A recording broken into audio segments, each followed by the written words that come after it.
Good evening, everyone. My name is Gaëlle Morel, and I'm the exhibitions curator at the Image Center. Thank you so much for being with us tonight for this conversation between Alexis Cordesse and Jérémie Molho. I would like to acknowledge that we are gathered tonight on the City Center campus of Toronto Metropolitan University, which is located on the traditional territory of the Anishinaabe, Mississaugas, and Haudenosaunee peoples. We embrace our shared ongoing responsibility for this land. Alexis Cordesse's video Talashi is currently on view on our Salah Bachir New Media Wall. Maybe you saw it while walking into the space, and we are selling his book, The Front Desk, if you're interested. Talashi is a video composition made up of personal photographs entrusted to the artist by refugees fleeing the Syrian civil war ongoing since 2011. Cordesse's long, patient process of gathering intimate snapshots of family celebrations and quotidian activities challenges the usual stream of tragic and violent images produced and widely disseminated by the mainstream media. Alexis would like to gratefully acknowledge the support of the Centre National des Arts Plastiques in France. And tonight's talk has been graciously supported by the Consulate General of France in Toronto. And I'd like to thank Cultural Attaché Adrien Laroche in particular, and the Canada Excellence Research Chair in Migration and Integration at Toronto Metropolitan University. Thank you so much, both of you, for your support. A photojournalist until the mid-90s, Alexis Cordesse explores the relationship between photography and historical narratives by associating images with text and sounds. His work has been shown at Documenta 11, the International Center of Photography, and the Nicéphore Niepce Museum. Permanent collections holding Cordesse's work include the Bibliothèque Nationale de France, the Nicéphore Niepce Museum, and the Collection de Flies-Aubessé in France. Cordesse has been awarded the Lucien and Rodolphe Hervé Prize and the Archimboldo Prize. Jérémie Molho is Senior Research Associate at the Canada Excellence Chair in Migration and Integration at TMU. Jérémie received his BA in Middle Eastern Studies and MA in Urban Studies from Sciences Po Paris, and his PhD in Geography from the University of Angers, France. From 2016 and 2019, he was Research Associate at the European University Institute in Florence, and then Marie Curie Fellow at the National University of Singapore and the EUI. Jérémie's current research compares the urban policies and politics of attraction and retention of skilled migrants with complex trajectories spanning across Asia, the Middle East, and Canada. He's also the principal investigator of the project Fostering Integration Through the Arts, a partnership with the Toronto Arts Council founded by CERC, which studies the TAC's program for newcomers and refugees. Alexis, Jérémie, the floor is yours just after Anna. Merci Gaëlle, merci. Et enchantée d'être ici. Je crois qu'on ne doit pas oublier que le Canada est un pays bilingue, même ici à Toronto, on oublie souvent. Yeah, no panic, I'm going to speak in English. So it was very nice to see that, we can have a little francophone interlude. My name is Ana Trindafilido. I hold the Canada Excellence Research Chair in Migration and Integration at TMU. And just to say, Gaëlle, thank you very much for inviting us. Sometimes, in big institutions like TMU, maybe like we are a block, 2 blocks away, but we don't get to meet that often. And thank you very much. And big thanks to Jérémie for organizing this, and Alexis for, getting us also involved. I think it is this initiative is one of the great, opportunities to explore how the arts can tell us more about migration. This is something that at our program we do a lot. Jérémie's work is very important in this respect, but also with some other team members, we're doing work, for instance, on how digital storytelling can become a tool, not just to express things or to represent things, but also to engage in research, because sometimes with photos or with artistic expression, we can get farther than where we can get with verbal and written communication, and for instance, analytical concepts. So there can be innovation in the analytical concepts through the arts. And I think this exhibition and this conversation testifies to this. Just a couple of words about the Excellence Chair program. So this is I would say rather large research program that TMU has gone a few years back. We are now in our 4th year of existence, and we're looking into different aspects of migration and integration. We organize our work in 4 main thematic areas, one of which is cities. The other is a focus on labor migration. Another one is particularly the global governance of migration, or how migration is changing in a globalized world. And last but not least, perhaps the one that is most connected with that is the politics and narratives of migration, which looks at also more, should I say, traditional political sociology of the politics of migration, but also the narratives, and narratives that need not be verbal, but also can be through artistic expression. And we try really to utilize new methodologies, not just quantitative and, you know, traditional qualitative tools. So in that sense, I hope this is, Gal, one of the first, but there will be more to follow cooperations. And I want to acknowledge that Adrien is also a big friend, and Le Consulat de la France, in terms of really helping us explore, you know, through more initiatives on this. And without further ado, I'll give the floor. Thank you. So I don't know if we need, thank you a lot, Anna. Thank you. So maybe I will put this here for now. Okay, so thank you very much for the introduction. So I would like to first actually thank 3 of the masterminds of this event, including Adrien, Gaël, and also Amin Moghadam, who is our research lead at CERC Migration, and who also participated in the idea of linking our 2 institutions. So I'm very happy to be here and to discuss the work of Alexis.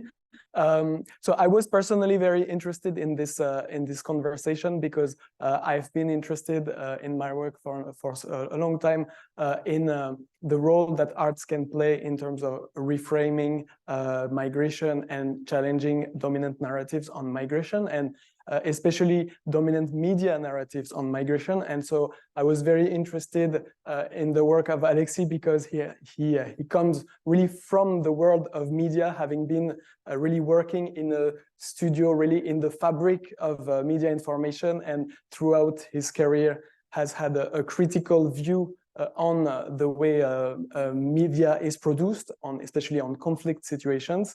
And this project that we are going to talk about, Talashi, is really stemming from this attempt to challenge dominant views.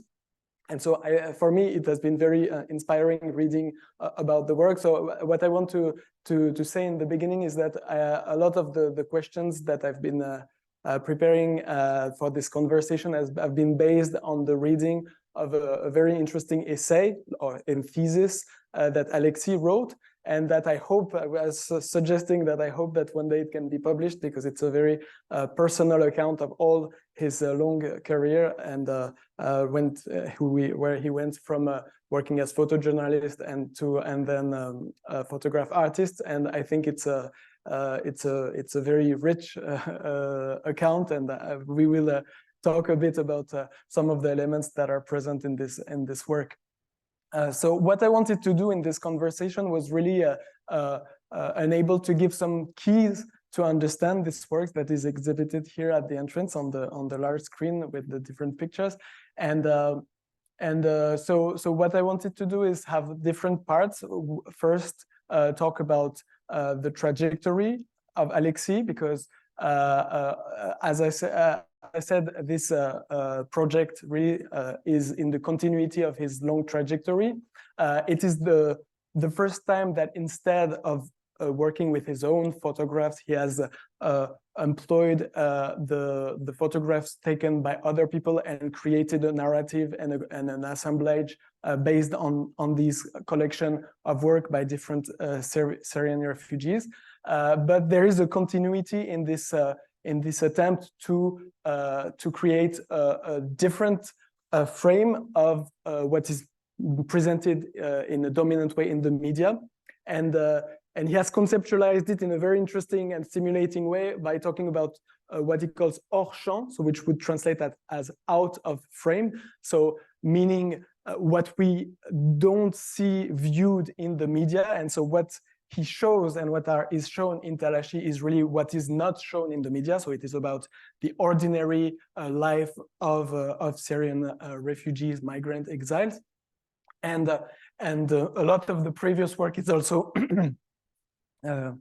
having a link with this. So what I wanted to do is to try to go back in town a little bit and first start with what was the very beginning of your career as a photojournalist when you worked in Iraqi Kurdistan. So it actually started 1 year before that. We will talk about two projects prior to this one in order to give a view of two very important moments, actually, I think, to understand this exhibition.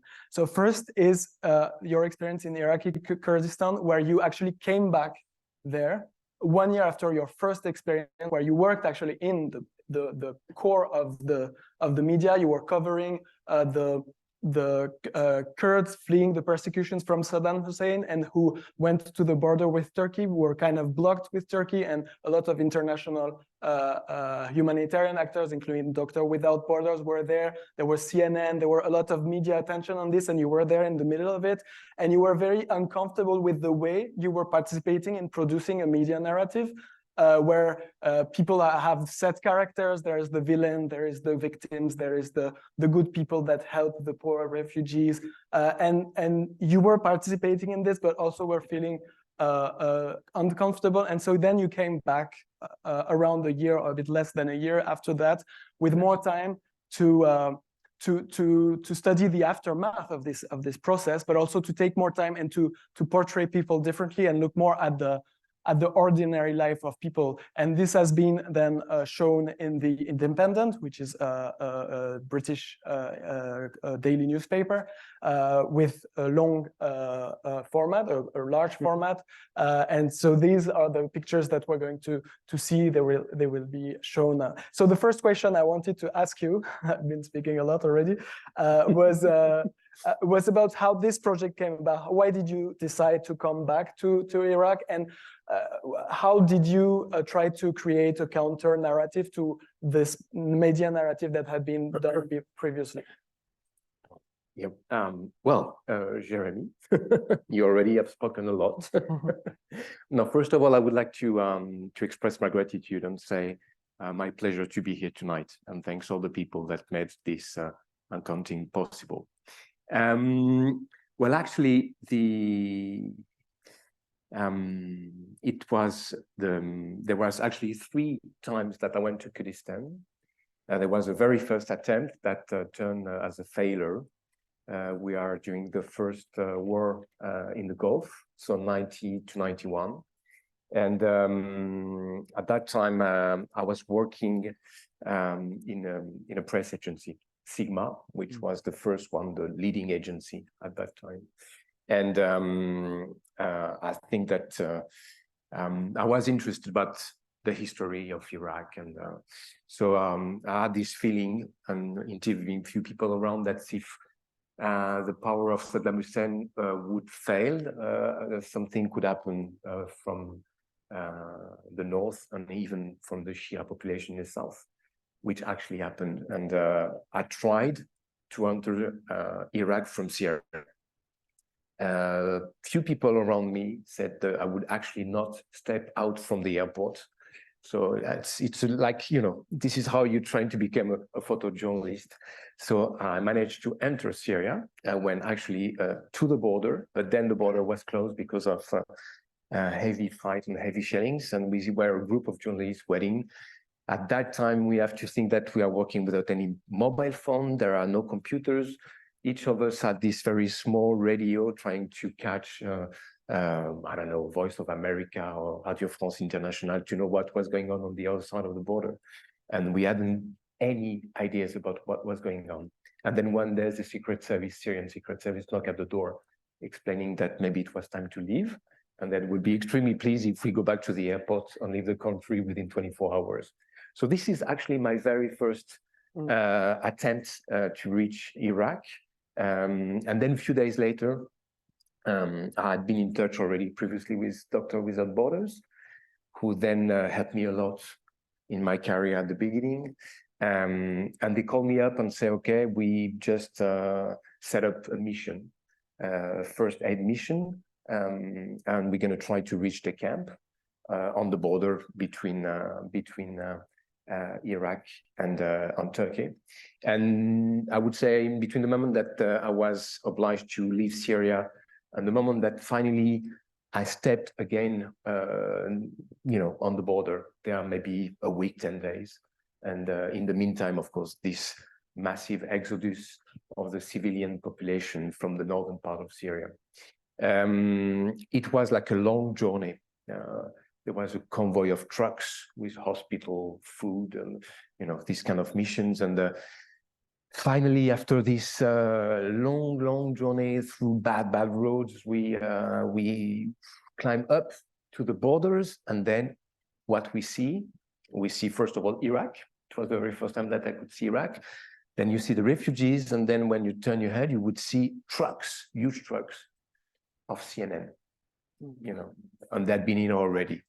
And that was, you know, how I would say this kind of theater of history, tragic history, would be set up. That there are the journalists would come with the humanitarians because they have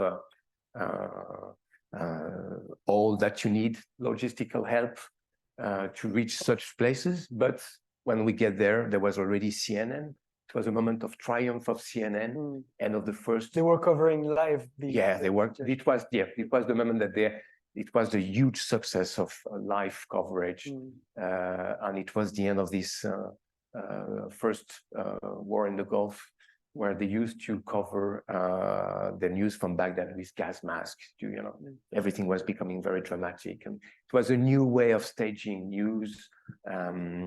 And so I was 20 years old. Maybe I should say that I was a young man. You had two beginners, and I was first confronted to a kind of tragedy. So dealing with the moral dilemma of taking images of suffering of the others, which is in itself is a kind of permanent dilemma of whoever wants to work in this kind of situation. And but also I was able to understand more or less how was organized this play, and who was the actors, who was playing what. And I was a bit confused, to be very honest. It's a very short period. It's about a week, 10 days. And you learn in a very, I would say, fast track, very, you know, tense period, many things, which makes that you are a photojournalist, you know. How to deal with the border patrols that, you know, want to control you, how do you do with the films at night. At some point I had to send my films, so I went down to an airport and I was really doing hitchhiking pilots that was lending the humanitarian help, asking, where are you going? Oh, Moscow. No. And you, where are you going? No, I'm going back to Canada. No, my films, I need to send them to Paris. I mean, all those kind of things that you learn. But it's also, it was such a different visual environment than now, because, you know, for all that reason, no digital, everything was so slow compared to now. So I would have to reach the place, I would have to shoot, I would have to send back the films, to process the film, to edit the film, then to duplicate the film, then to send the film to the redactions, to the press. So it makes time. I mean, our relationship to times, even though it was a new story, was so different from now. But of course, this is a first experience. And then when I left the border, the refugee camp, I took the decision that whatever happened, first of all, I would like to go back. It was not enough. I'm a bit like a donkey. When I want something, I do everything to get it. And that was the second time that I was attempting to reach Iraq. This time I was on the border. But then it was not possible to really get into the country. It was too dangerous. And so I said, okay, I will come back afterwards. And of course, the other thing is that I set up a rule. I say, okay, it could be before, it could be after, but not during this kind of climax and kind of collective hysteria. And it's, you know, for lots of reasons. I didn't feel comfortable at all with that. We could discuss that, but and then 6 months later, I enter Iraq again. And in the meantime, I made this switch in the way of you know, shooting and photographing, in the way that the first what you've seen is that a selection of slides, and I was really trying as a beginner, you know. I was learning my work, my job, as I was trying to cope with a certain kind of news production of images, like color, in the style of the 80s. And then I switched to black and white and something more comparable with an approach of an author. And black and white was already a way to create and put some distance with reality that normally we see in color.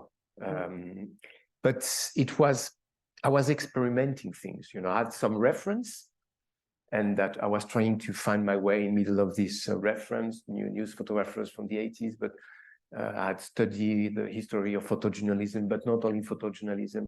And already at that point, I was thinking, okay, so maybe I could do something if I was shooting in black and white, and I was not exactly shooting hot news, but, you know, creating some distanciation with the time of the event. I remember you also wrote about a distinction that you made between photojournalism and photo reporter. Could you talk a little about what you meant by this? Like, because what you said is that photo reporting was more what you were doing there, whereas what you had been doing before was more photojournalism. Can you talk a bit about that too? Yeah, I mean, it's first, I think it referred to certain kind of images. I would say certain type of production, and also for certain type of press. So that would be a way of making the distinction. I would say that if we go back to the first image, the photojournalism at that time is in a position that he tried to create the illusion that what he's producing is very close from whoever in his position would be able to see. You see what I mean? So he's not pretending to be an author at all. He's creating the illusion that you're there, you know. I'm here for you, but you could be there. And what I'm seeing is actually what you could see. You know, this illusion, which is one of the principle on which this kind of photography is based, you know. You know, yes, it's a part of the success of the illustrated press, that all of a sudden you were sitting in your living room, and, you know, all these images were like open windows on the history, which is not the case. I mean, the photo reportage has the idea already that you have a style, and you have a certain way of taking images, and your reference are not the same. Black and white refer to a tradition from Magnum photography, and you know, big names from Magnum. Where, as you know, a very young photographers, I was really going through all Magnum archives and trying to identify, okay, this is more like Cartier-Bresson style, and the decisive moment. This is more like the, you know, the American tradition of Magnum for some other photographers, and you know, trying to find a style that would be my own style, my own way of. Okay, so I think that connects to the second question I wanted to ask, which is on another project which happens much later, but because you're already alluding to the transition you made between journalism and being an author, and then thereafter being an artist, which we could create a connection with. So because the second project I wanted to talk. What we see now is the spread that was published in the magazine. Well, there is one thing also which is a key point for me, is that when you cover news, even though today it would be even more crowded, you are among a lot of people. You're never alone. you don't have exclusivity on history. That doesn't exist. You know, see what I mean? So when you are in a place like Chukotka, there are CNN, but then there are the Japanese TV, then there are and at that time there was not yet Al Jazeera, there was not the Chinese TV. I mean, it was still mostly a Western world production, you know. But one thing that I really didn't like is that there was a lot of people around me shooting images. I would never be alone. And for me, the way I was thinking, I'm still thinking, the way I'm practicing, I need to be on my own. So that was a problem, you know. And sometimes that happened to me several times. I remember an agency sent me to the West Bank for a very short period of time, maybe 2 days. Because at that time, I don't know, we were thinking that maybe there was a peace agreement between the Palestinian and the Israeli, no peace agreement at all. And there was a small clash between, you know, Palestinians and the army. And there was maybe 10 people throwing stones for 50 journalists. And I remember that I was framing, only thinking of not having the shadows of the colleagues in my frames. And I said, but no, this is not what I want to do. I mean, because this is, you know, but this is very common. I mean, if you go Iraq, Somalia, even if I was one of the first in Somalia, so I was, you know, fine, okay, I'm the only one at that time. But then that was, at that time, nobody has an interest for Somalia, but then Somalia was a big title, headlines. A few months later, I went back, and as soon as I saw planes landing full of journalists, I escaped. Yeah, this is really like, because, okay, it's done. Yeah, because you talk a lot, you write a lot about the idea of going out of the news cycle, trying to like come back 1 year later, so that. But I didn't sense this kind of concrete aspect of just being around other people shooting at the same things, and also being uncomfortable with this idea. It's a kind of permanent competition on the, you know, you always a colleague asking you, wow, because you arrive late on the place where there is something happening and you are supposed to photograph action. And I remember several times that colleagues were arriving late and say, so what has been happened? Did I miss anything important? And of course, if you had the images, you say, no, nothing happened. No, it was too quiet, you know, nothing.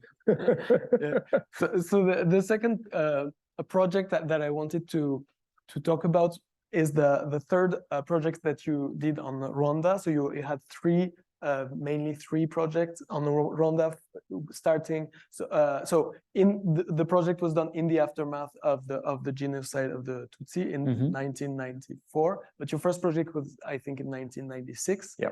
And then you had a second one a decade after the genocide. And then this one that we're talking about now is in 2013. And I thought this was also an interesting project to talk about because it really reflects this idea of hors champ, of out of frame, of talking about, of showing some images that are not shown, but that are a way to discuss in a different way the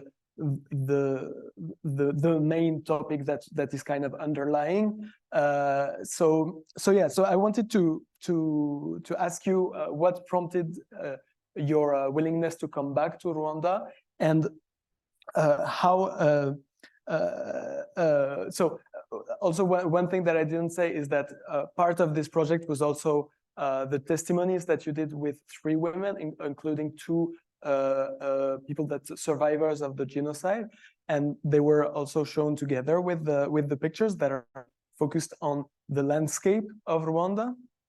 And so I wanted to ask you about the interactions that you developed with these survivors, and the idea that you had in coming back 20 years later after in Rwanda, after your prior experiences that were really more focused on the direct aftermath of the genocide. Also, you had a project that was working with the perpetrator of the genocide. So what was different with this different project that you had, which was really showing pictures that apparently don't seem at all related to the genocide? There are several questions in your question, as far as I understood. Well, to make it very short, I would say that There is this very first experience in Iraq. Then I went to different places. I had this career of a photo reporter in Paris in the early 90s, working with newspaper, agency, magazines, and so on. So I'm going for assignment, like long-term assignment abroad, but also very short assignment for daily, like Libération, really like daily assignment. And then 95, January, I fly to Kabul, and I spent like a month over there, just photographing daily life in a besieged city that was besieged and inside the city, divided among different militias. And it's more like an impressionist travel through this kind of city. The project is called Kabul War Weary. And I brought with me a small sound recorder. And that changed my way of seeing, because when you want to record sound, you need to stop and take time. And sometimes you record something that you think as a photojournalist or photo reporter has no visual interest, but you stay and then you say, oh, but that could be interesting. So you should. And at the end, when I came back, I had actually produced two kinds of images. The images that I knew my client would expect from me. And then there was other sort of images that were more, maybe less impressive images, more contemplative images, and images that were more referring actually to cinema, maybe, in a way of framing. And then came the idea to try to make a series of movies that would be in the same time documentary movies, but with kind of experimental dimension. And I worked on a series with a documentary movie maker, and we did a series of four Arte, 4 films, 13 minutes each. And among these 4 films, there was one on Rwanda. And this is definitely a turning point. First, because when I started this working, for this film, it was, really like making a real shift in the way of photographing, because I had to not to think about single images, but how from images I would build sequences and the sound. On what at the end would make sense is the combination in between the sounds and the images. And secondly, it's the fact that it was one of the film was about what had happened in Rwanda 2 years previously, who was the genocide of the Tutsi. And the nature of what had to testify was something so specific that was challenging the power on the limit of the images, both. And actually, first time I went to Rwanda, first it's something very specific. I had already enough experience that the moment I started working in Rwanda, I said, okay, this is different. We are 2 years later, which was already found, I had to find new strategy because it was a distance station with what had happened. I had to talk with what the element I had about something that happened before. So looking for the traces, how I could see the traces in landscape, of course, the extermination camps and all of that. But there was, first of all, the silence. Is that war is always a very noisy experience. And there are always people that will come and say, please testify, something has happened. You are always, people are always interfering, calling you. Maybe it's to manipulate you, Of course, we all know that there are lots of stories of manipulation, but always people comes to you. And in Rwanda, nothing. Nothing. Just the silence and very, you're in Africa and just people walking around and they would walk in the field, poof, a bone, a body, 10 body, 1,000 bodies, a mass grave. And then they will go and celebrate wedding on Saturday. And then you will go to jail. I would walk on bodies in jail because they are so overpacked. And when you finally understand how the hierarchy of the genocide system has been recreated in jail, because somebody will come to you.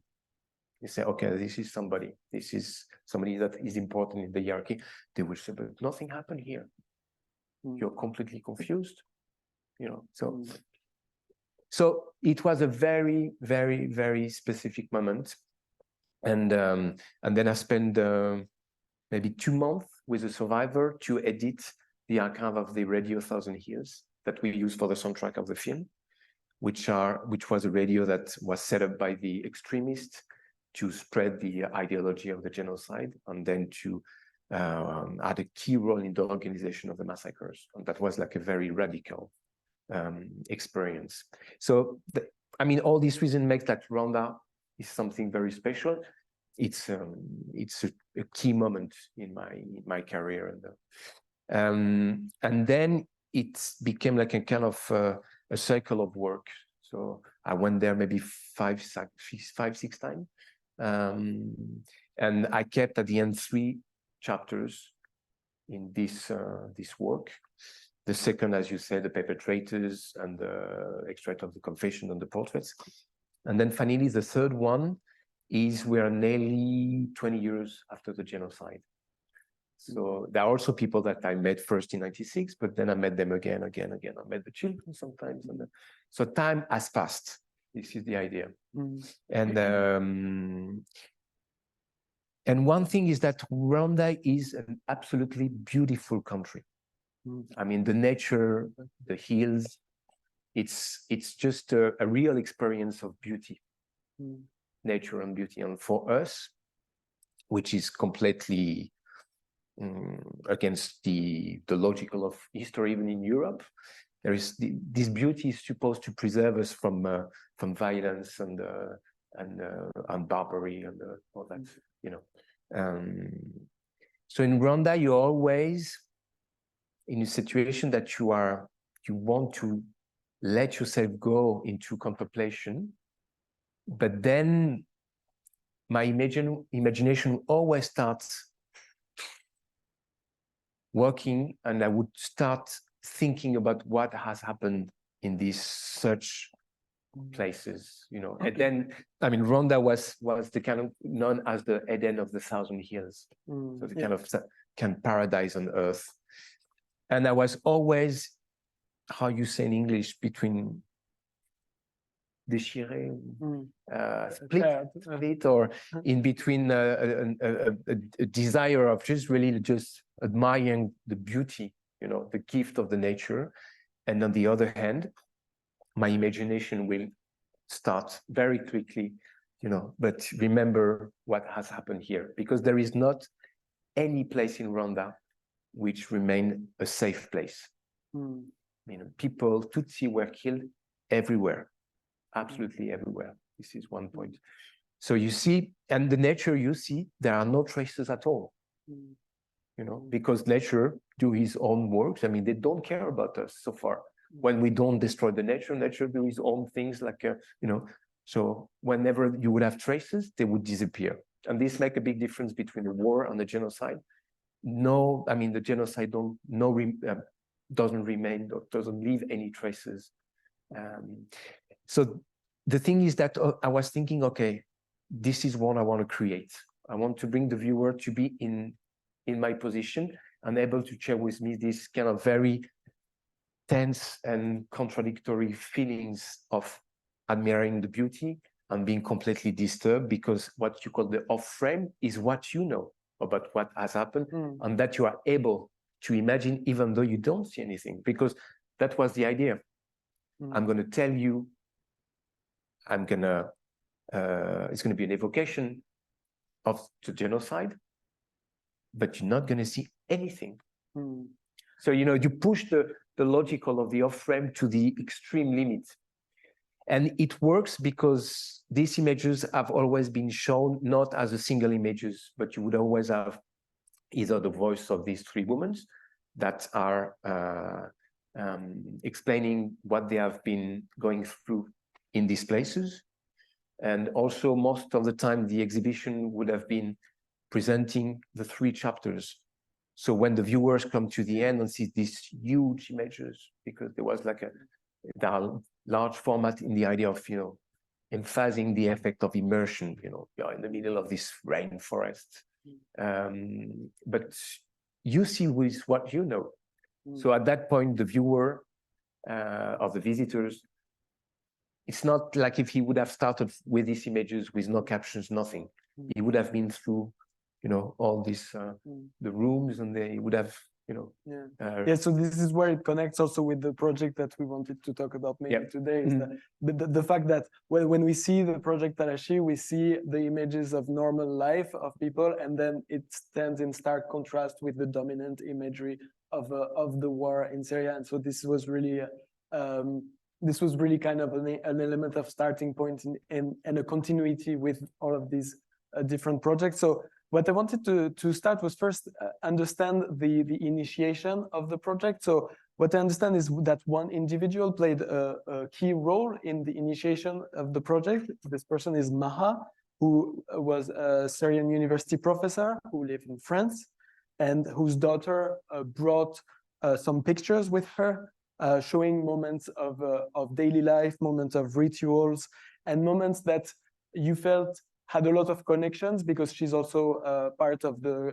Christian bourgeoisie, so in Syria, so had a lot of connections with the kinds of rituals and daily life of people in France as well. And so I wanted to ask you about who is this person, is Maha, and how did her picture arrive in France, and how did this inspire the starting of the project Talashi?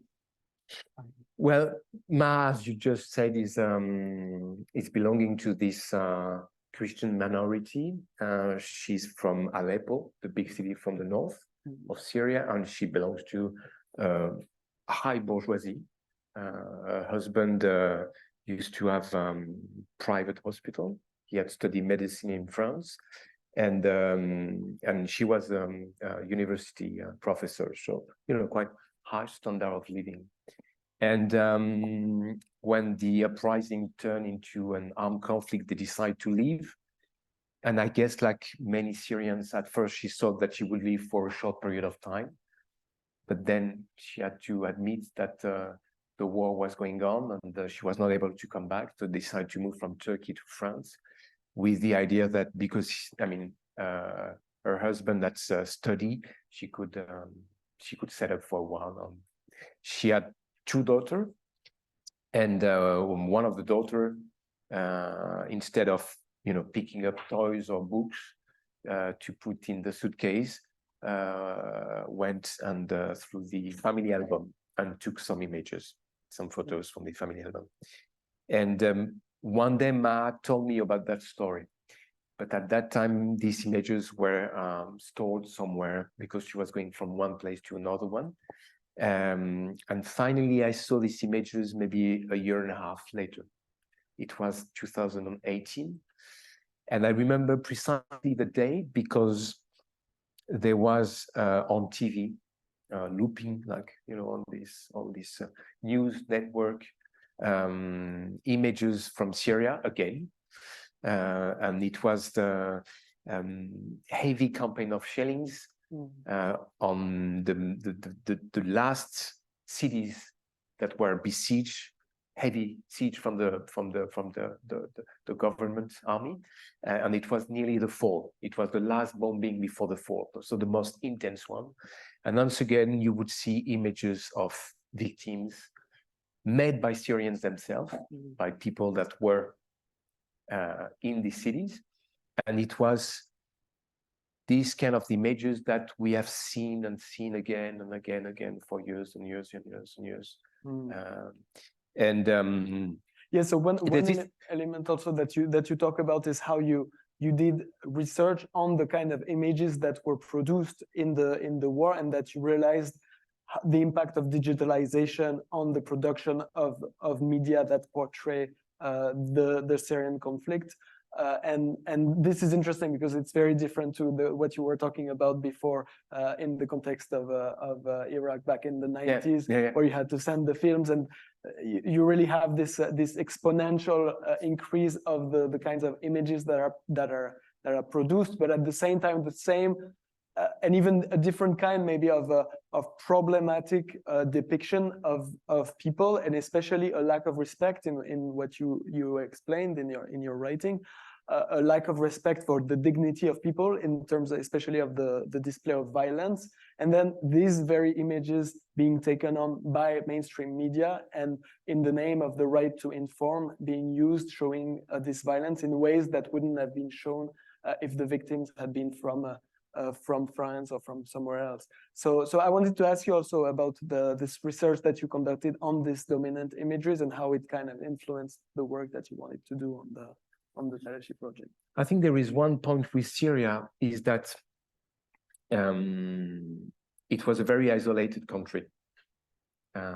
So I would say that in Europe, I wouldn't speak for Northern America, but in Europe, if you mention Lebanon, everybody would have some images in our common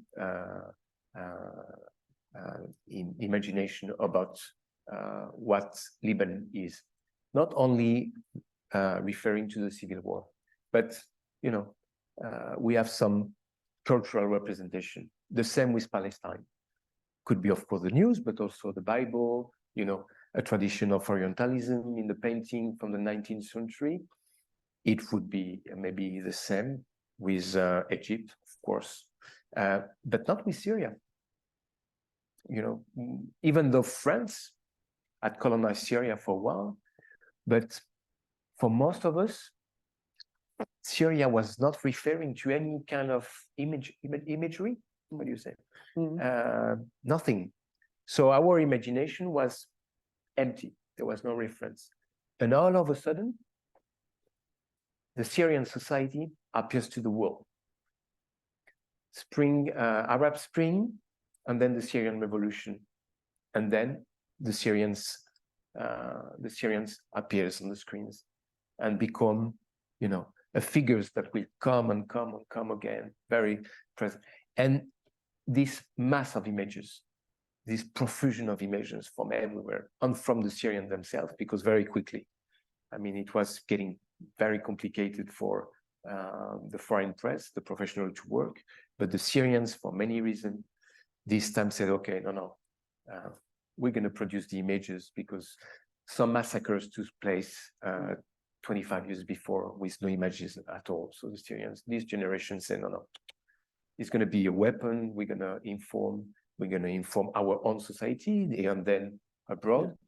And they also thought that the images of the violence of the power of Bashar al-Assad might protect them, might protect them.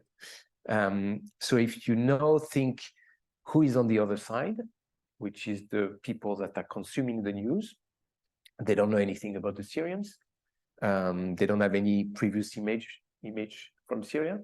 And then all of a sudden, these people, it start as a revolution, but then it become more and more violent.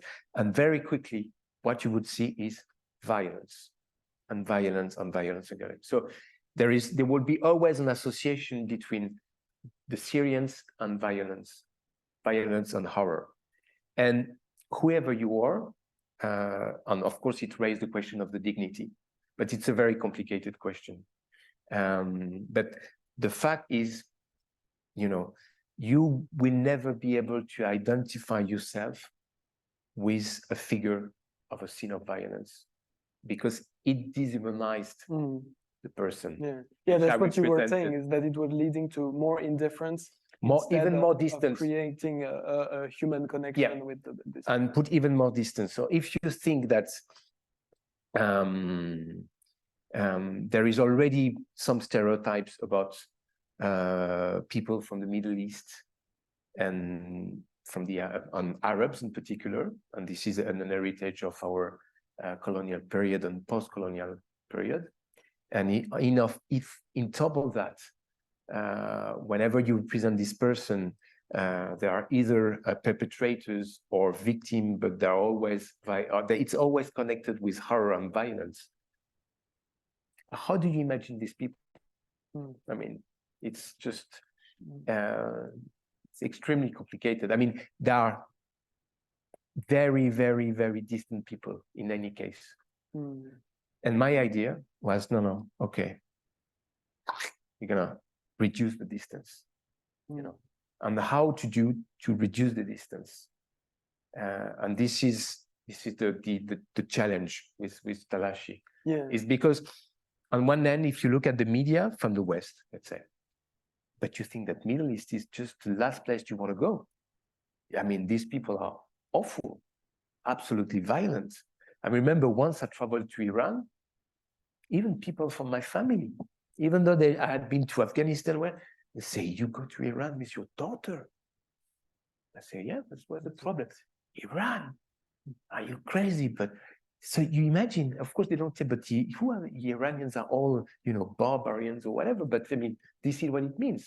They're uncivilized and they want, you know, and I'm a bit familiar with Middle East. So when I saw the images from Maha, I was not surprised that what I was seeing, of course, it's different. These images were not taken here in Toronto or in Paris. They were taken in a country where the light is different, where the architecture is different, where the color of the furniture are different, but not that different. I mean, these people don't live on Mars or on the moon. And even if, of course, here from Toronto, it's a longer distance, but when you are in France, it's not that far, you know. So that was the starting point. I saw the images and I knew Maha, but I never really asked her many questions about her life before. And then all of a sudden they say, oh, okay, so Maha, but oh, you are living in this kind of apartments, quite modern architecture. Okay, oh, this is your mother's, and oh, this is the type of furniture you had, and okay, you were going on holidays here and here and here. And I was discovering her life, but I was also discovering how was Syria at that time. And what I did, which has been already, even if you don't think about it when you do it, you just do it, is that it was one tin box. I don't know how many images, but quite a lot. I mean, maybe 100. And I started going through, but as a professional, and selecting. And when I did that, it was a way of saying, okay, I'm not going to produce an archives. I mean, I don't think that all these documents, because they exist as a document, has a value, but I will start making a selection, because among all these images, some are images, they have an interest, they are in profondeur, we say in French, depth. They are, you know, on others don't have any interest visually, aesthetically. But some others, and I've never been an amateur photographer, but I do value amateur photography. I mean, amateur photography is a range of photography. You know, if you are a professional, you will never produce amateur photography. You do something different, but for me, the vision of the amateur photography produced sometimes document as interesting or even more interesting. So I did a first selection and I asked if I could take it for a while to my studio, and I scanned them, print them, and put them on the wall. And what I'm doing with my images. And this is the moment that time become important, because if I get bored with the images, I get rid of the images and, you know, go to something different. If they stay on the wall, and if every morning when I went to the studio, I look at the images and say, that could be interesting, there is something. But this is very instinctive when I do that. But these images stay on the wall for weeks.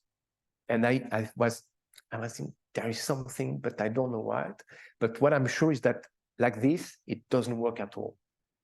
So the way I would use and treat my own images, it couldn't work. But I'm a very slow person in my process. So it takes time for me to adapt myself to new situation. And I was looking. And one day I said, but okay, I get the point.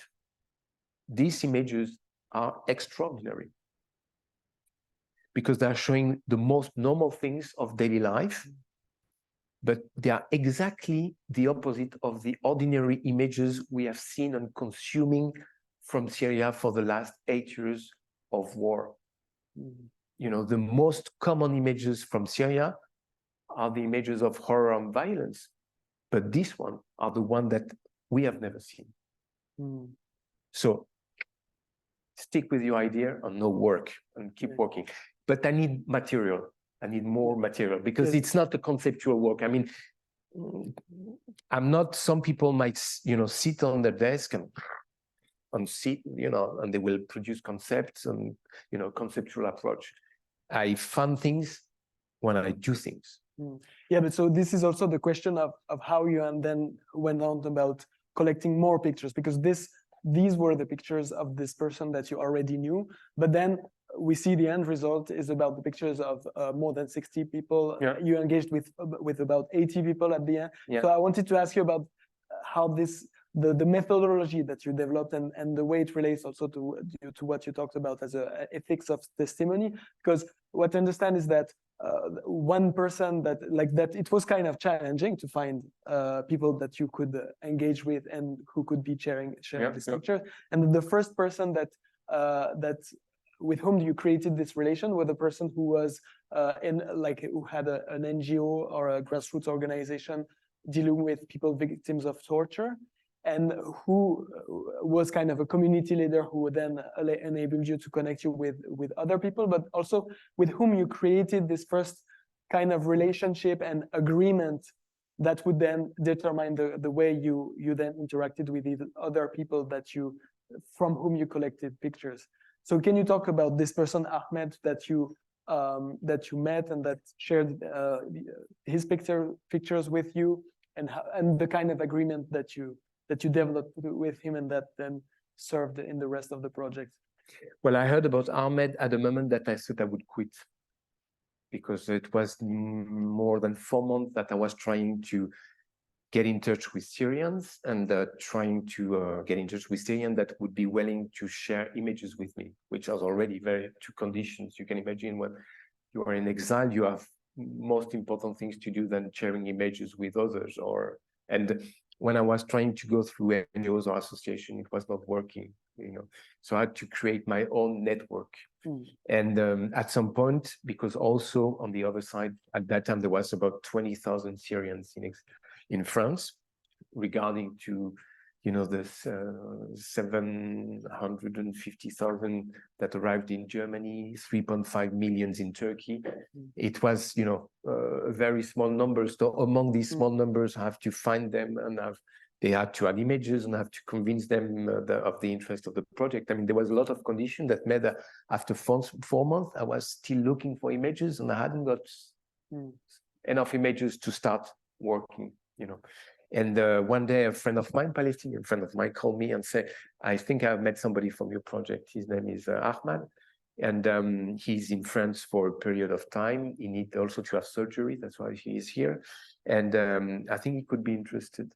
What was important is that because it went through a friend, there was a kind already of trust, because then I called Ahmad, on behalf of this friend. And this friend, Palestinian friend, had already gave me some details about what Ahmad had been through. It's important because when I saw Ahmad, he knew that I knew. So he wouldn't be in a position to repeat something that, might put you very uncomfortable. And then I told him immediately, I don't want to know about torture and all of that. I mean, I'm not here for that. So if at some point we talk about this, but I don't want the details, I mean, and we talk, of course, I talk about my own experience. And first of all, I would say that I don't know anything about Syria. Let's be clear. And then I would say, but first of all, my interests are images from Syria. And if you are willing to spend some time with me, I would like to discuss and ask you many things, because I don't know anything. It was the basic point. I don't know anything. And I'm not going to pretend that I know anything, but I know how media works. This I know. This is my experience. I know a little bit about Middle East, but the rest, you need to, help me, let me, how would you say, share your knowledge on everything. So what we did, the methodology is that he had his computers, and he's one of the person, and there are not so many of them, maybe we'll talk about that had saved his images. He had still many images, but they were all over the computers, all over. So it was like, when he opened the Russian Matryoshka, you open one and there is another one, then you open another one, and there is another one. And it was the same with the file. We opened all the files of his computers. I told him, we're going to open all the files. Files named in Arabic. I don't read Arabic, so you can imagine. But because the images were spread all over. There was one image here, two images there, two images there. So it took 2 days, more or less, in a coffee in Paris, which was completely surrealistic because I was doing my job, not on the field, not on the ground, but in a coffee in Paris, which was, and we were searching, and Ahmad, also probably from the bourgeoisie, his father was in construction, and I could figure out and imagine that he had a quite comfortable life. At the age of 18 or 19, he has his own car, you know, these kind of things. He has a digital camera when it was not that common. And I saw like his own family album. So I would see first images with his friends when they are teenagers, then the group of friends grow up and we see them again. And then the revolution starts. And then he completely go into revolution because, you know, revolution is not a hobby. You do it full time. And, you know, revolution changed his life, like all the people from that generation that thought that at some point they could be actor of their own history. And that the poor, you know, the oppression from Bashar and the father before would finally end. And he got injured very seriously, and it's his mother that convinced the surgeon to operate him, and he was the security forces were after him, like many other people. So he would risk his life and finally left, and so on. But the thing is that when you see the images, there are some people in the images that become familiar. So after 2 days, I knew a little bit about this group of people, his friends. And what I'm saying is that if you look at the video, but maybe here, I'm not sure, I don't know. Like at a certain point, there is an image where there are a group of teenagers, always the same group of guys, and they are posing, and Ahmad has his cap like this, and they are in Palmyra, school trip in Palmyra. And I saw the images and I said, okay, so where are they now? And you say, okay, so he's dead. He's dead. He's in prison. Good, because we know he's in prison. Because he disappeared and he disappeared and he disappeared, which means that, and that happened to me so many times. There is not anybody in Syria that doesn't have images where they point people that had disappeared. There are thousands of people that have disappeared. We know they're in jail. We know they've been tortured. We know that most of them died out of torture and disappeared, but no traces, nothing.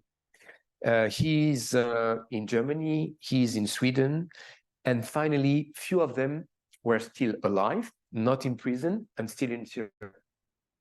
So I had these images of this group of guys that I had seen in his collection of images, playing football, smoking shisha, working on computers, in demonstration, and so on and so on. But that was, at the human level, This is something, you can understand the tragedy from that point, from that perspective. And also this, what I was looking for. And this, if I explain this situation that happened many times, because this is something of the ethic of testimonies you were mentioning before, is that when you're facing a tragedy, victims, refugees, thousands of victims, millions of refugees, these are figures. I'm not able to imagine what a million is. It's too abstract. It's also a way of anonymizing. How you would say become anonymous? Yeah, anonymizing. Okay. So migrants or refugees will be anonymous person, always the same statue. You are a migrant or you are a victim. So you reduce somebody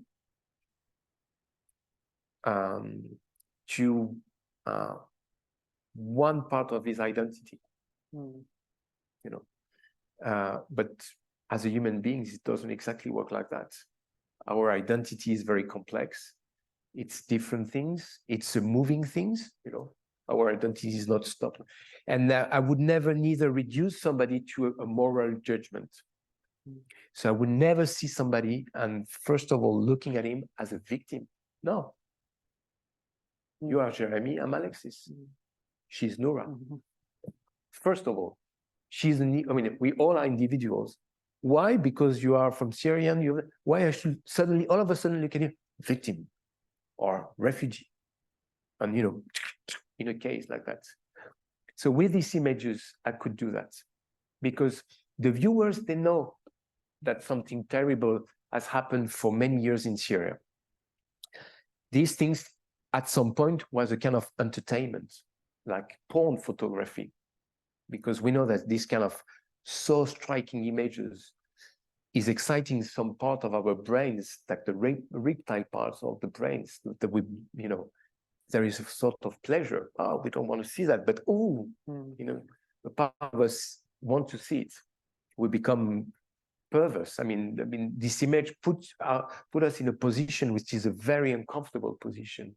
You know, we become a sort of perverse. So this is how you deal with horror and things like that, or how you represent it or not. But all these images we all have in mind regarding Syria. So now you put aside these images,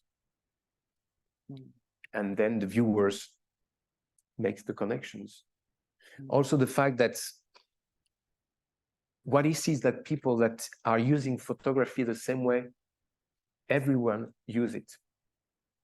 Because it's a very democratic media. I mean, the real revolution, democratic revolution of photography came with the mobile phone and the possibility to take images with a mobile phone. Not before. No. At a global scale, everybody now around the world can take photographs. Okay, so this is the real democracy. And so the fact that, oh, they are taking images like us for the small event, our daily life, birthday, wedding, vacation. But then it means that Syrians go on vacations. Really?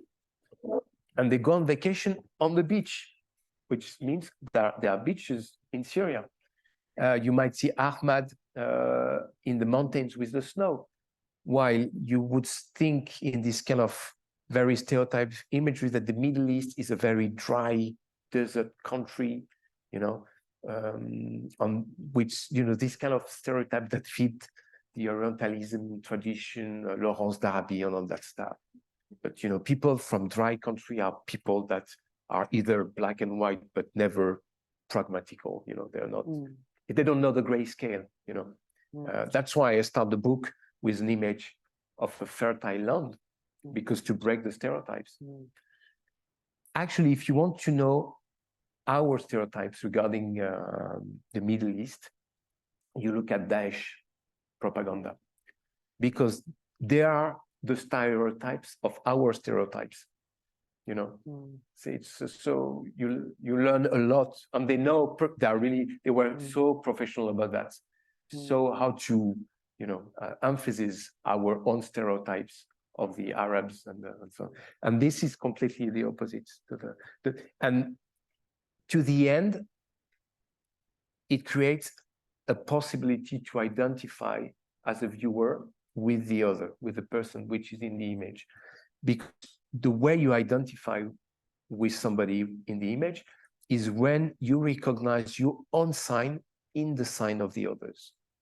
So if he's doing the same, even though if it's doing these things, but in a different environment, the fact that he's doing the same makes that you take care or you become aware of this different environment. But this is familiar with you. So you make their history, or this very small history in these images can become your history because you connected with your own history. And that creates, at the end, I hope, a feeling of empathy, which could be a distant empathy, but empathy is not pity, which is a very dangerous feeling to my view, neither like compassion. It's something different. It's really the possibility to recognize other as your equal and your ability at some point to think that you could be in his position. And that's possible if you recognize that the other is equal with you. And this is so far what I try to do with Talashi. Okay. Yeah, thank you very much. So I want to be a little bit conscious of time because I realized that we kind of over the time of the, like we're supposed to have a Q&A that Gael is also going to coordinate, I believe. And also we have Noura with us who participated in the project by sharing some pictures. So I don't know if Noura, if you would like to come and share some ideas and experiences. Shall we take a chair? Welcome. This is yeah. Shall I take this chair? Can I? We can. Yeah, we can. Please. Okay. Hi. So yeah, no, I mean, just maybe if you could share a bit about your experience and how you two met and yeah, my name is Noura and I am from Syria. I am half Kurdish, half Arab. It's so funny because my mom was like Muslim religious, but not really conservative. My dad was atheist, and it was like really different, like combination, kind of a little bit, but it was something kind of common also at the same time, which is like most of people in the West, they don't know that. I never had to wear hijab ever in my life. The only times that I had to wear hijab in my life was when I had to go to Syria for, I did a humanitarian work and I was working in areas where it was like under control by ISIS, especially at the beginning when ISIS controlled. And this is the only time that like I had to wear hijab in my life. People in the West, they don't know that, like the image about Syria or the image about what is happening there is people mostly like conservative. Syria was under economic siege in 1980s by the British government, Margaret Thatcher. And that was, that created like this and like knowing anything about like that region area as Alexis mentioned, like Lebanon, because of the war, it was more open to the West, like the situation in Palestine with Israelis was like more open. Egypt, because of the touristic history, Dubai, because of all this like growth of the economy. But Syria was like kind of like a black spot in that region area. Most of people, they didn't know anything about Syria, but Syria was like any other country. There is like civilians, humans, people live, they have dreams, they have like their life. They wanted to live normal life. We had bad regime, starting with half of Assad being controlled, and forced the country to become as like a socialist country where like everyone will be like as a piece of the chest. Like they all should be the same. They should all dress the same. But like all these people wanted to change that. People already like didn't have any idea about us. And then when the revolution started, the regime looked for the most scary thing for the West to gain the support from the West by showing these people as extremists, when like we never been like, in my city where I grew up in Raqqa, which was the capital of ISIS. Not in Raqqa by itself, but like it's a small city beside Raqqa, which is like 30 minutes driving from Raqqa. And in that region area, most of people thought, oh, it's like really conservative religious area. It's because the regime looked for what is the most scary thing for the West to see in the world. The extremist was something so scary for everyone. It's not only for religion, but the idea in the West about extreme in the Middle East was like extremists, men with long beard, no mustache, wearing long dresses, killing each other, force their women to not work, to not step out. Their woman is so conservative. They marry 4 women. They force their kids to live in certain life when it's not like that. But this is how the regime played it to show it to the West. And the regime success with that at some point and created ISIS finally. We remember from the first day in the revolution, the regime kept saying oh, these just Islamic groups. They are conservative people. They are this, they are that. But originally, these people were just normal people wanted to live normal life. They wanted to change the system in the country, because if I have right, I should have my right, which is like, I have the right to go to schools. I have the rights for education. I have the right to be equal when I apply for jobs. It's not if I am a slave for this regime, or like I go down on someone's shoes, like, and kiss that shoes, that means I have the opportunity. But if I decided to say like, this is wrong, I won't have the opportunity to go to work. I studied agriculture back home, agriculture engineering back home, but I didn't have any opportunity to work there because I was not supportive for the regime. And because of that, I either had to pay a lot of money to a general in the army to be able to get a job, and that will be like a temporary job, or I have to be part of this revolution to have normal life like anyone else on this planet. Life is like for everyone.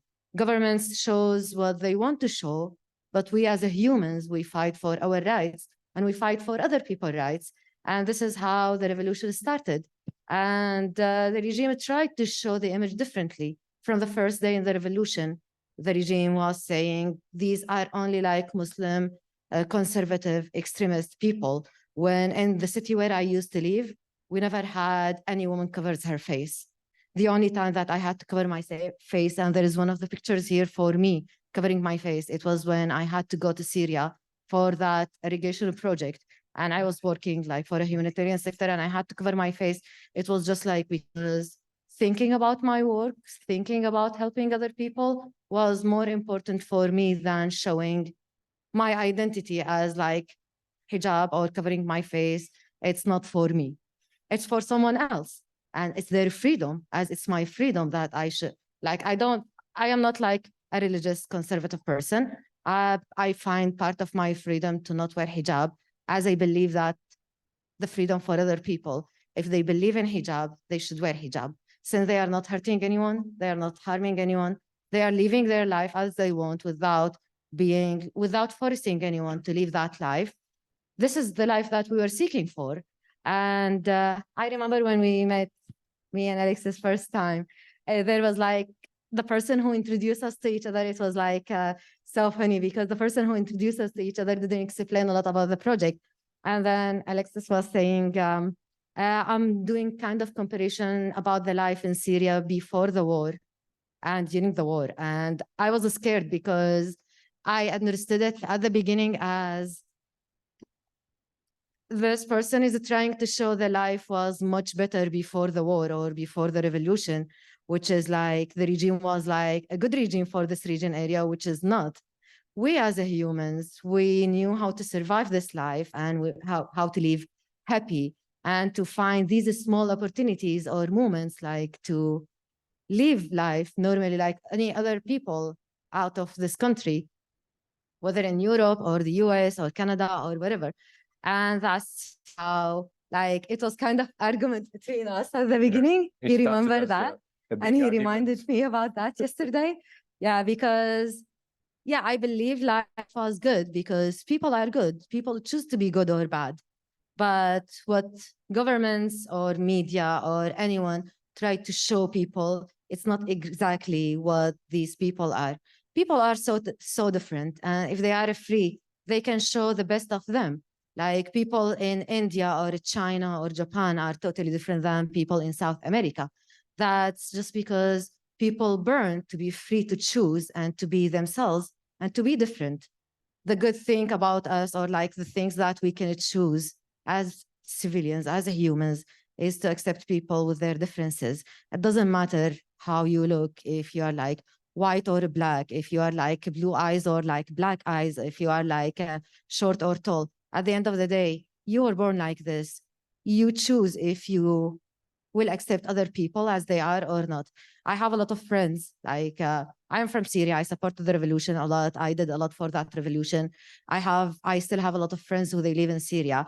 I support people as they are if this is their freedom and if it's this like their life.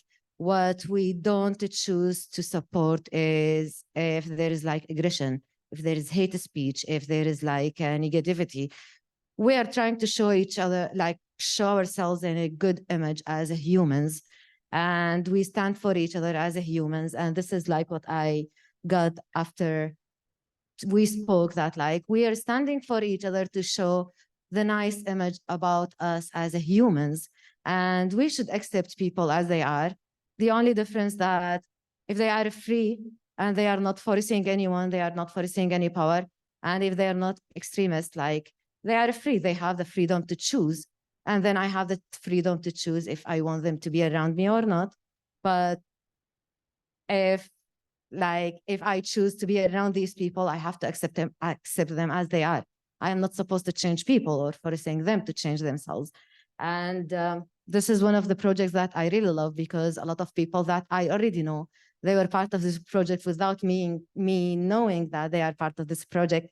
I saw all these pictures, and yesterday, like I was seeing all these pictures, brought a lot of good memories, because they were like great memories. Even if life was hard, even the regime was good or bad, like we had hard life, but also at the same time, we had like our great life at the same time. It's like what we lived, what was our experience, and also at the same time, it was what shaped us to be like this. We chose to be good people. We chose to share our experience in this life in different way, not because it's different, yeah, and not because we are like really conservative about it, because people, humans, they change their ideas about life, their conception about life, but it's also about shows also us as a humans. We are totally different, but we still can survive with each other. We still can be around each other. We still can communicate with each other and be happy around each other. And we can create certain moments that could stay forever in our memories and life as like a humans. And that's it. Thanks so much for sharing your perspective.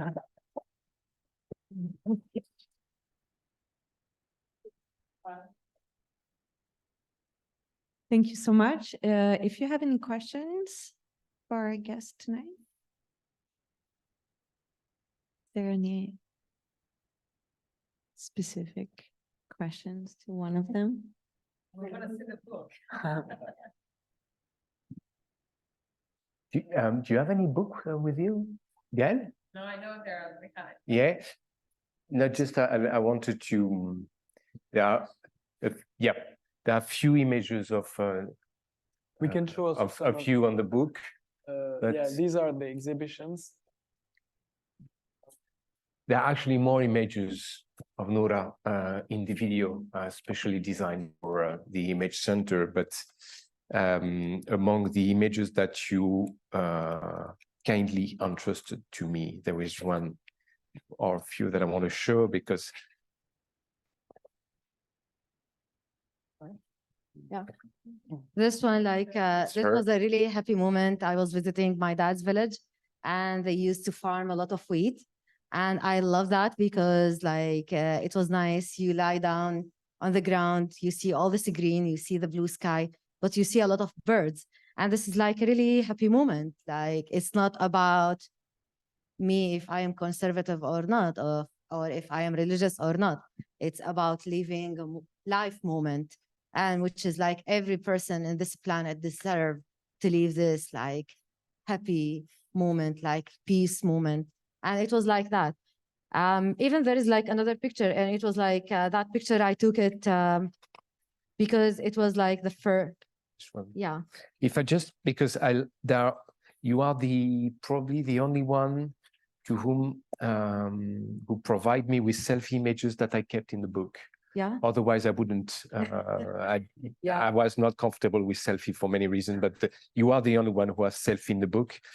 And this is, among others, really one of the images I love. When I was mentioning previously how I would select among all these images that people would show me, even though just among all we could say about images in Syria, and there is one thing is that meeting these people and having this discussion among these images, I found out very quickly that these images, as the people that entrust them to me, were survivors, because lots of the images were destroyed, not only in the bombing, but also because so many people lost their life because they didn't, erase properly the images of their cell phone when they crossed the checkpoints and they got arrested and disappeared.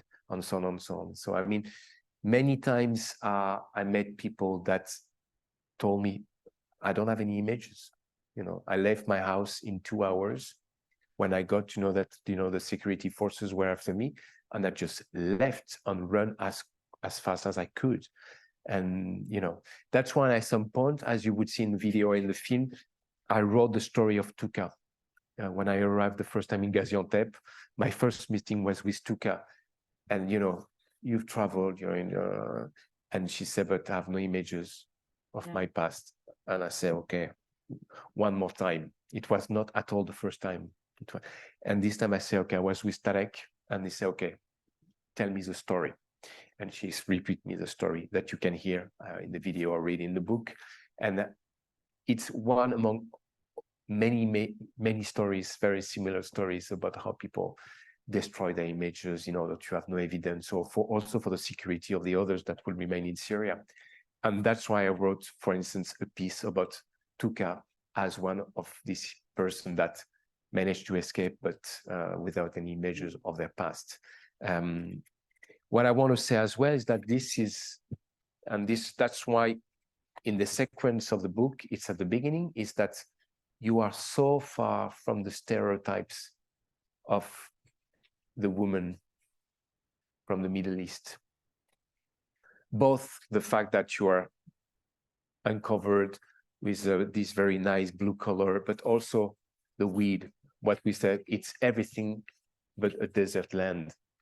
You know, it's a fertile land. This combine two counter stereotypes that, you know, so these are the kind of images that have a very strategical position in this idea of how to deconstruct a certain vision. I just want to say here, like, the reason that, like, I take selfies, it's not because I like selfies. The reason that I take selfies, I take them only in specific moments, which is I document this moment as like something so important in my life. It's like life changing. It's like a specific moment. I was like either so happy or something really important happened. This picture, it was like the first time I ever wear hijab or cover my face when I crossed the border going inside Syria, when I was like, I had to wear cover on my face when it wasn't something I ever thought that I will do in my life. But I did it because I believe there is like a bigger goal here in this, which is like, I'm doing this for other people. I'm not doing this for myself. So I should leave my selfish personality at home. And when I cross the border, I will cross the border as someone is thinking only about other people. That's why I decided to take this picture. And this is literally the only picture for me, wearing hijab or covering myself, my face. But this also comes from your collection. Yeah. And I love these images. Yeah, also I was lying down very under light that tree. images. And Yeah, it's apricot tree, and I was lying down under the tree, and like I found it like really nice, like to look through these like branches, like with these blossoming roses. It's like we blossom and life when we are happy, and it was like a happy moment to document. That's it. Thank you for sharing both your experiences. And there's something that resonates about the presentations in terms of being from the South and how the South is portrayed in the media, especially for a country that has tourism as one of its main industries, and you want positive images, and that's not always what is represented. So the question that I had, it's interesting that Nuria is here now, because I had wanted to ask about how you negotiate consent to take images, if you do, of persons in war-torn areas, because that work is very different from this approach, which involves persons sharing their experiences in this way. Mhm. So I was just wondering about consent in a war-torn area, Yeah. and sharing those images with the rest of the world. I think you said something about there's this dilemma that you have personally about doing that. So if you could speak more about that, please. Well, the dilemma brings you to a situation that there is not a clear separation about what is good and what is bad. You see what I mean? It's you're always in in contradiction. So a way to explain this contradiction is very simple, even though, you know, I'm not covering war anymore. So, but at the beginning, it's okay. Are you able to handle it or not? Okay. If you are not able to handle it, why do you carry a camera in Iraq? Just leave. You see what I mean? But of course, it's not as simple as that. But if you travel to Iraq to report on a situation, so you have to be able to handle facing this kind of situation.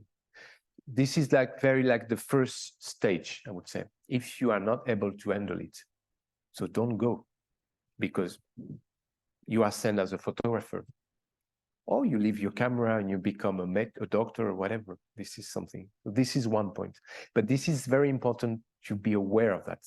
Are you able to handle it or not? Then you have to ask yourself if you, and for me, it's very clear. You have really to, what kind of sensation does that create? Does it create a sensation, a form of pleasure? And it can. I mean, the show of the suffering of the others can create a feeling of pleasure. And that's, for me, one of the achievements in that direction in the history of painting is the Massacre of the Innocent from Poussin.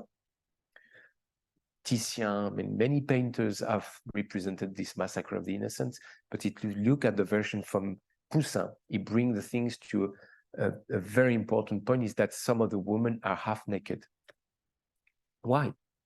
Why he had to show, you know, not only, you know, baby killed, but also women naked, because he said to the viewer, are you a perverse or not?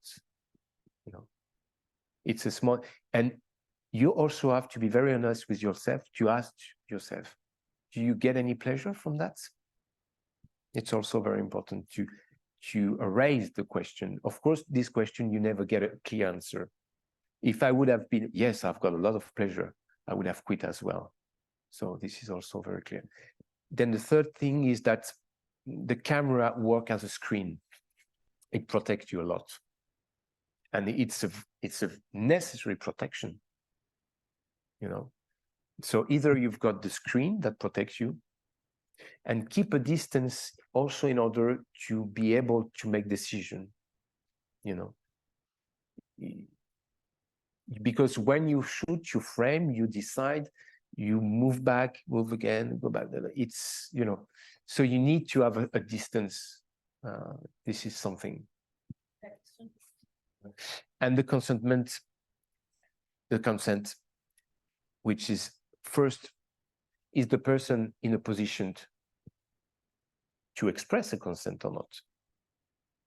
Very clear, a dead body is not able to give you a consent, he's dead. I photographed many dead people, you know. Should I have to or not? Another thing which is for me very important, but it's the same with these images.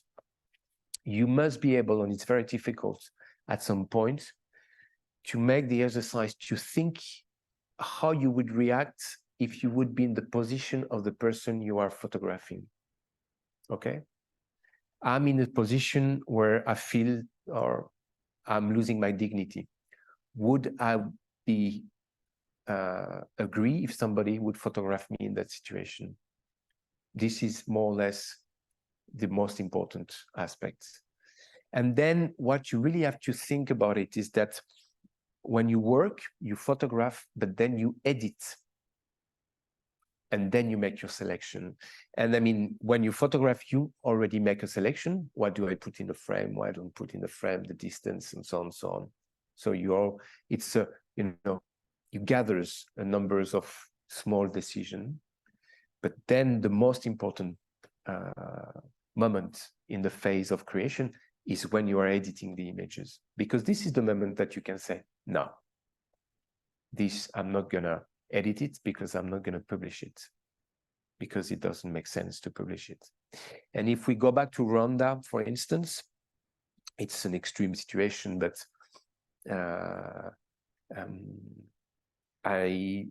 never ever accept that any of the images from the extermination camp, for instance, should be published as a single images.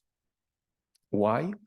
Because what makes sense in that project is that the film or the installation, wall installation with soundtrack also, put together voice or extracts of this radio, which are clear call for mass killing and extermination, with these images of horror and the words, you know, that show the intention, comes and contaminates the show of the horror. And this is a very clear statement, because you've got the intention and the result. But if you only show the horror of the images, it doesn't work. So I've always said, no, you know, it works together or you don't show it.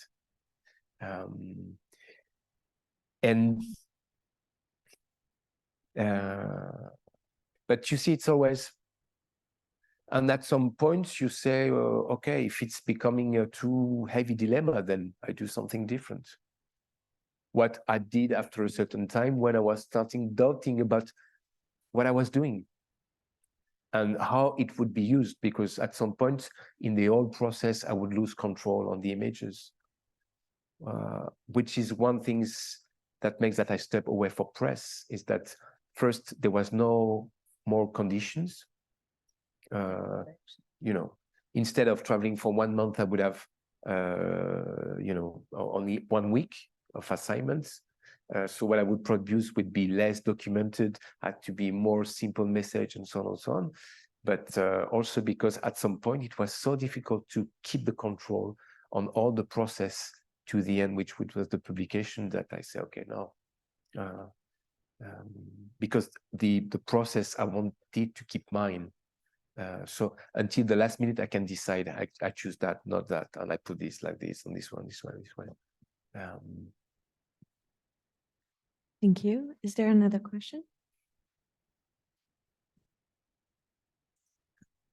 You talked a lot about violence, but you never mentioned the violence of the art. I mean, by that every, I mean, as a photographer or as a writer, you transform the other into an object. And so it becomes very difficult to talk about violence without exercising or practicing your own violence. But you found a solution, or you, by in a way, renouncing to your own gesture of a photograph, because you only do montage, or you select pictures of others, so you don't behave as a photographer anymore. But of course you do also. I'm sure you can explain why you are still a photographer when you don't take picture. Well, for a project like Talashi, it was a very unique project, which doesn't mean that I won't do another one using documents that I didn't produce, but it took me quite a while to feel comfortable with using documents from others. But I think over this period of 2 years, I've seen a few 10,000 of images. I saved on my computer 3,857. And from this amount of image, I've been creating the book and the installation that you can see in the corridor. And this is a long process, and this process is mine. And when you are a photographer, you choose images. And from the very beginning, that's why I mentioned that, I choose images, not my images, but images from the others. It's already a process of somebody that is used to deal with visual material and to organize this visual material. And so being a photographer doesn't mean exclusively first of all, taking images. I'm just now finishing a project that took me 2 years, a series of portraits, where you have the same condition about consentment. Whoever I photograph they will always get an image. This is like, since I've done my first portraits, this is like a permanent deal. Presence against him, or and images in return. You give me, I give you back. But it's only one phase of the work to produce the images. And I mean, the editing is really like the most important moment. It is the moment when you say, okay, I leave it, I keep it, I leave it, I keep it. You take the most important decision at that moment. And it was the same with the images that some of you gave me. So maybe it's being more visual artist than a photographer when you're not using your own documents. But for me, what counts is the process, and this process is mine. And as long as all these kind of different process remain creative, I'm fine with that. The day I will feel that I'm repeating myself, I won't be fine anymore. I don't know if I answer your question, but it's really of elaborating strategy. Sometimes it works, so you achieve something, but many times it doesn't work. It's also another point that it's not so easy to say, but you attend something, you have an idea, and it doesn't work at all. It's just, so then you have to say, okay, over to the trash, and let's skip to the next project, or let's try in a different way. But it's really, there is a lot of experimentation in the work. Thank you. All right, I think that concludes our event tonight. Thank you so much for joining us. Thank you all. Thanks, Nora. We have a long list of public programs. Please check our website and come back. Have a good night. Thank you all.